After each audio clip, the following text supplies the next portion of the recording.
तो प्यारे विद्यार्थियों नमस्कार, स्वागत है आप सबका एक और नए वीडियो में। प्यारे विद्यार्थियों, आज हम यहाँ पर वार्षिक परीक्षा 2024 कक्षा 9वीं का विज्ञान विषय का पूरा क्वेश्चन पेपर सॉल्यूशन के साथ में देखने वाले हैं। तो इसलिए प्यारे विद्यार्थियों, आप सब लोगों से रिक्वेस्ट है कि यहाँ से आप लोग इस वीडियो को पूरा देखकर जाइएगा, जिससे कि आपको वार्षिक परीक्षा कक्षा 9वीं का विज्ञान विषय का पूरा क्वेश्चन पेपर अच्छे प्रकार से समझ में आ सके। तो चलेगा, जल्दी से हम आगे बढ़ते हैं, समझते हैं आपके पूरे क्वेश्चन पेपर को कि आपका क्वेश्चन पेपर किस प्रकार का आया है और आप सबको अपने पेपर का सॉल्यूशन कैसे पूरा कंप्लीट कर लेना चाहिए। तो देखिएगा, इसी प्रकार के क्वेश्चंस होंगे आपकी परीक्षाओं में, आप सब लोग यहां से इसको देख लें और पूरा का पूरा इसको समझ लीजिएगा। वैसे आपका विज्ञान है सब्जेक्ट, देखिएगा इसी प्रकार का पूरा पेपर आएगा आपका। खंड आ पढ़ते हैं तो देखिएगा ये आपका खंड आ दिया गया है। आप देखिएगा इसमें पहला क्वेश्चन, निम्न में से एक धातु का उदाहरण आपको बताना है। तो देखिएगा प्यारे विद्यार्थियों, आप सब लोगों को पता है कि कक्षा 9वीं के समस्त विषय के पेपर संपूर्ण राजस्थान में केवल और केवल हमारे चैनल के द्वारा ही उपलब्ध करवाए जा रहे हैं। तो इसलिए जल्दी से जल्दी आप लोग चैनल को सब्सक्राइब जरूर कर लीजिएगा। तो देखो इस प्रकार के क्वेश्चन होंगे। इसमें पहला क्वेश्चन, निम्न में से एक धातु का उदाहरण क्या होगा? आयरन हो जाएगा। निम्न में से एक कोशिकीय जीव का उदाहरण, तो देखो अमीबा आ जाएगा।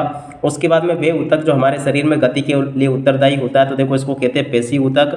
पादप जगत का उभयचर कहलाते हैं, तो देखो इसको कहते हैं ब्रायोफाइटा।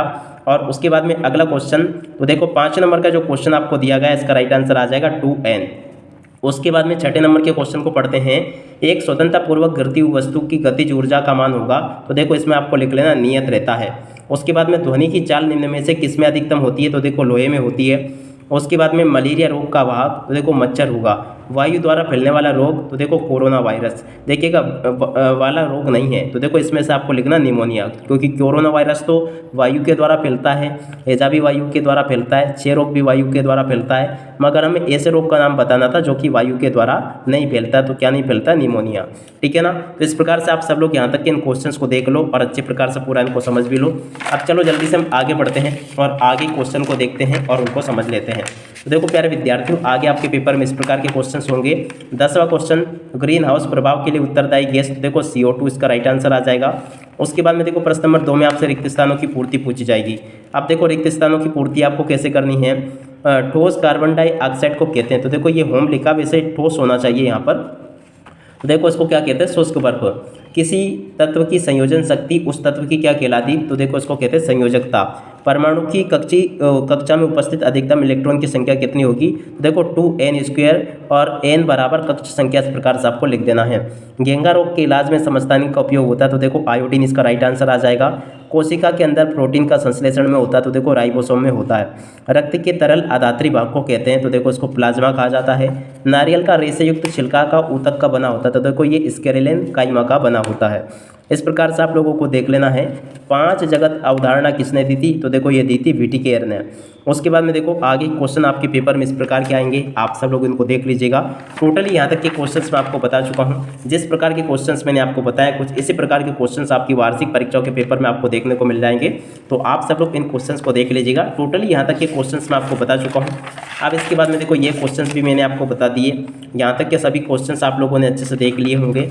अब इसके बाद में देखो ये वाले क्वेश्चंस भी मैंने आपको बता दिए, तो आप सब लोग इनको भी देख लीजिएगा और अच्छी प्रकार से इन क्वेश्चंस के आंसर को भी आप लोग समझ लें। और देखो इसके बाद में ये यहाँ पर आपको क्वेश्चंस दिए गए हैं, तो आप सब लोग इनको अच्छे से देख लीजिएगा। तो प्यारे विद्यार्थियों, जिस प्रकार के क्वेश्चंस मैंने आपको बताए हैं, आप सब लोग इनको अच्छे से कंप्लीट कर लें, क्योंकि आपके पेपर में कुछ इसी प्रकार के क्वेश्चंस आपको परीक्षाओं में देखने को मिल जाएंगे। तो सभी के सभी यहाँ तक के क्वेश्चंस मैं आपको बता चुका हूँ। उम्मीद है कि ये सभी क्वेश्चंस आपने अच्छी प्रकार से पढ़ भी लिए होंगे और आप सब लोग अपनी वार्षिक परीक्षाओं के पेपर में इनको अच्छे से हल करके भी आ जाओगे। तो देखो यहाँ तक के सभी क्वेश्चंस मैं आपको बता चुका हूँ। अब देखिएगा, इस सभी के सभी क्वेश्चंस मैंने आपको बता दिए। उम्मीद करता हूं कि ये सभी क्वेश्चंस आपको अच्छे प्रकार से समझ में भी आ गए होंगे और आपने इनको अच्छे से नोट भी कर लिया होगा। तो आप सब लोग इनको देख लीजिएगा और अच्छे से इन सभी प्रश्नों को समझ भी लें, ताकि आप लोग अपनी वार्षिक परीक्षाओं के पेपर में इन सभी प्रश्नों को अच्छे से हल करके आ सकें। देखो यहाँ तक के A to Z क्वेश्चंस मैंने आपको बता दिए हैं, आप सब लोग इनको देख लीजिएगा और पूरा का पूरा इनको समझ भी लें। तो देखो यहाँ तक के क्वेश्चंस मैं आपको बता चुका हूँ। प्यारे विद्यार्थियों, अगर आपको कक्षा 9वीं के समस्त विषय के पेपर प्राप्त करने हों, तो आप लोगों को क्या करना है? डिस्क्रिप्शन बॉक्स को चेक करना है। यहाँ पर मैंने आपको टेलीग्राम ग्रुप की लिंक दे रखी है, आपको उसको ओपन करना है और वहाँ पर आपको टेलीग्राम ग्रुप को ज्वाइन कर लेना है। समस्त विषय के पेपर आपको उसी ग्रुप का उपलब्ध करवाए जाएंगे और इस पेपर की PDF भी मैंने वहाँ पर आपको उपलब्ध करवा दी है। वहाँ पर जाकर आप लोग इस PDF को प्राप्त कर सकते हो। प्यारे विद्यार्थियों, आप लोगों के पेपर किस प्रकार के जा रहे हैं, आप लोग कमेंट करके जरूर बताइएगा। अब देखिएगा, पूरा का पूरा पेपर मैंने यहाँ से आपको बता दिया है। अब इसी के साथ में इस वीडियो को यहीं पर पूरा करते हैं। नमस्कार, जय हिंद, जय भारत।